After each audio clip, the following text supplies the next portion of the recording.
Doctor Hussain बख्श कोलाची YouTube channel से आज हम आपसे मुखातिब हैं तो आज हमारा टॉपिक जो है, कल परसों हमने जो टॉपिक किया था वो था iceberg phenomena of the disease या कोहे यख फिनोमेना, या उसका एक अमल जो है उसको डिजीज़ में कैसे शामिल किया गया है, बनाई थी।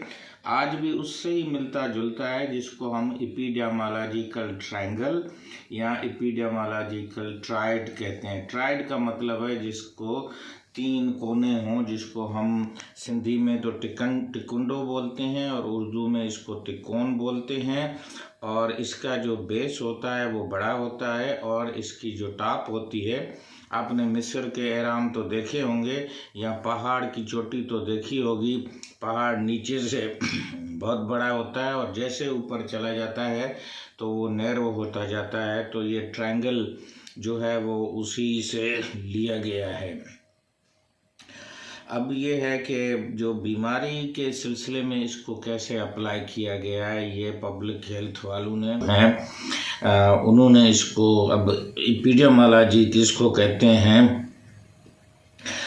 एपी का मतलब है अपान और डीमोस का मतलब है पॉपुलेशन, लॉगस का मतलब है साइंस।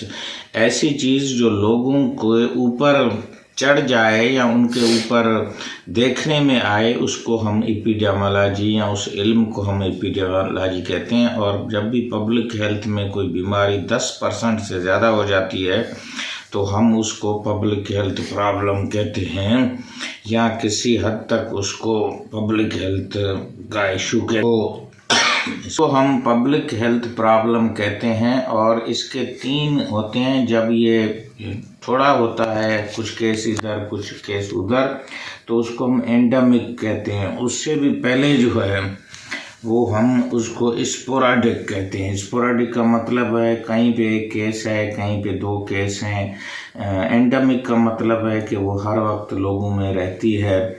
और इसी तरह से जब वो 10% से ऊपर चली जाती है तो हम उसको आउटब्रेक भी कहते हैं और उसको किसी हद तक हम एपिडेमिक भी कहते हैं। अगर पूरी दुनिया में जिस तरह अभी कोविड फैल गया है तो उसको हम एपिडेमिक कहते हैं। या आप देख सकते हैं कि स्मोकिंग जो है, या ये मोटापा है और लोगों की सेडेंटरी लाइफ है, घरों में बैठे हैं, टीवी पे बैठे हैं, मोबाइल पे बैठे हैं, तो ये भी एक एपिडेमिक का है when it is in a large part.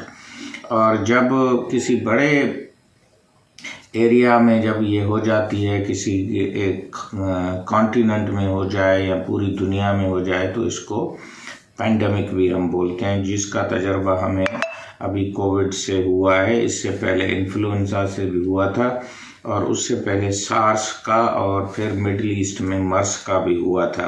When large area और the many countries are affected we call it disease. वही है जो शुरू में कुछ लोगों में होती है फिर बढ़ती जाती है।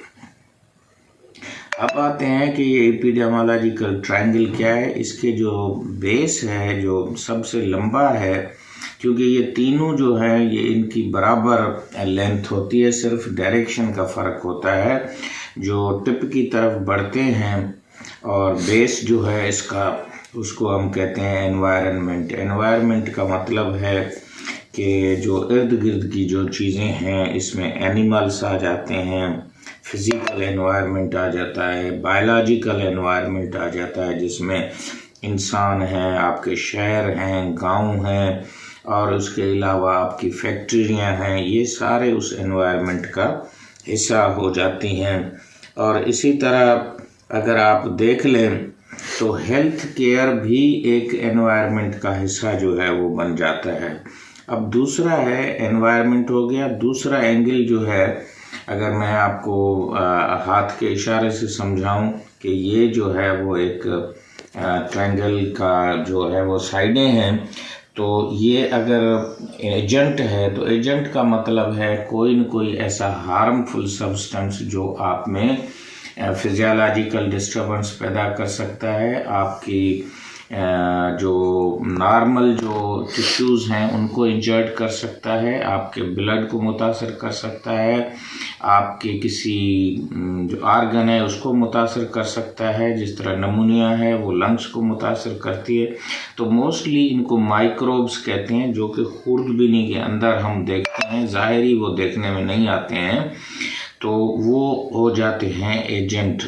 इसके अलावा भी जो जिसमें वायरसेस हैं, बैक्टीरिया है, फंगाई है, पैरासाइट्स हैं, स्पायरोकीट्स हैं और कुछ जो हैं ऐसे एजेंट्स हैं जो कि अभी आइडेंटिफाई हो रहे हैं।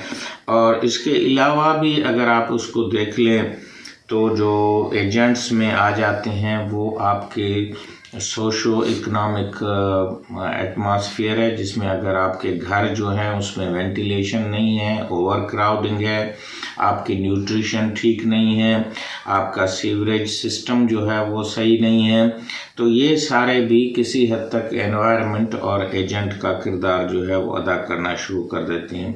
फिर आ जाता है होस्ट। होस्ट का मतलब है ह्यूमन। यहाँ पे जब जानवरों की कोई बीमारियाँ होती हैं तो वहाँ होस्ट जानवर हो जाता है।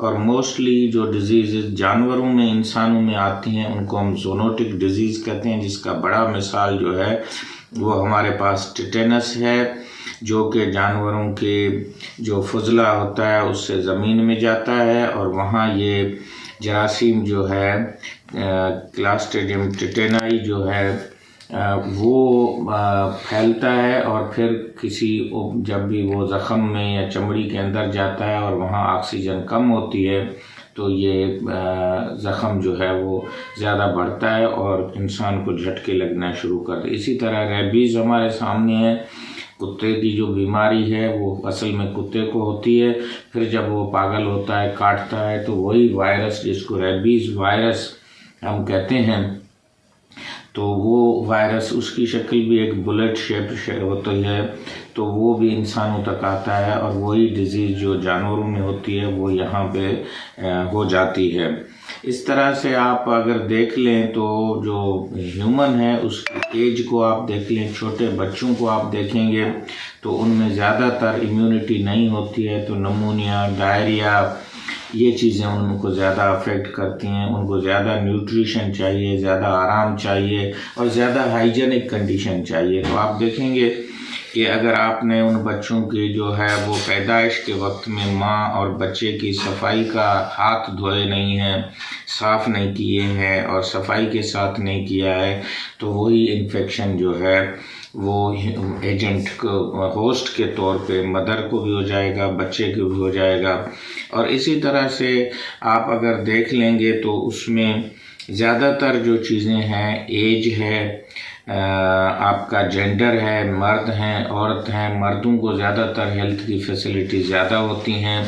इसी तरह से अगर आप उसको देख लें कि आपके ख़ानदान में कोई ऐसी बीमारियां तो नहीं है जिसको जेनेटिक मेकअप कहा जाता है, उसके अलावा आप स्मोकिंग तो नहीं करते हैं, आप एक्सरसाइज तो करते हैं या नहीं करते हैं, और इसी तरह से आपका जो लाइफ स्टाइल है उसमें आप ज़्यादा होटलों पे और दूसरी जगहों पे, और इसको अगर आप दूसरी जगह पे ले जाएं तो आप देखेंगे रोड ट्रैफिक एक्सीडेंट्स में जो बच्चे हैं, जिसको हम बिहेवियरल पैटर्न भी कहते हैं या फैक्टर्स कहते हैं, तो वो वन व्हीलर कर रहे हैं, एक व्हील पे साइकिल मोटर को उड़ा रहे हैं, फास्ट स्पीड से जा रहे हैं, और इसी तरह से आप देखेंगे कि वो लेट स्लीप में जा रहे हैं।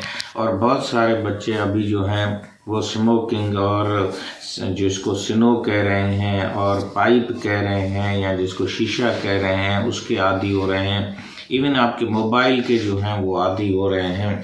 तो ये सारे जो हैं वो उसको हम होस्ट कहते हैं, और जो जरासीम और दूसरी जो फैक्टर्स हैं उनको हम एजेंट कहते हैं। और एनवायरनमेंट जो है उसमें आपका केमिकल, फिज़िकल, सोशल, बायोलॉजिकल, उसमें आपके जानवर और ये चीज़ें, सैनिटेशन, और आपका किस तरह से जो है वो रह रहे हैं, आप कुशादा घरों में रह रहे हैं या आप क्राउडेड हाउसेस में रह रहे हैं, आपको पानी और वाटर सप्लाई कैसा है, कि आज भी मैं एक वीडियो देख रहा था तो उसमें जापान का जो सैनिटेशन सिस्टम टोक्यो का है वो इतना अच्छा है कि लोग उसको देखने के लिए एज ए टूरिज्म स्पॉट इस्तेमाल कर रहे हैं।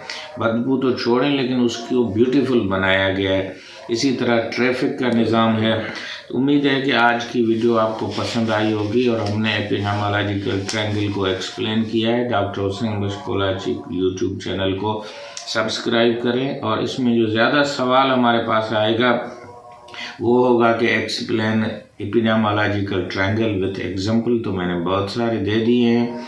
उम्मीद है कि ये वीडियो आपको अच्छी लगी होगी। खुदा हाफिज़।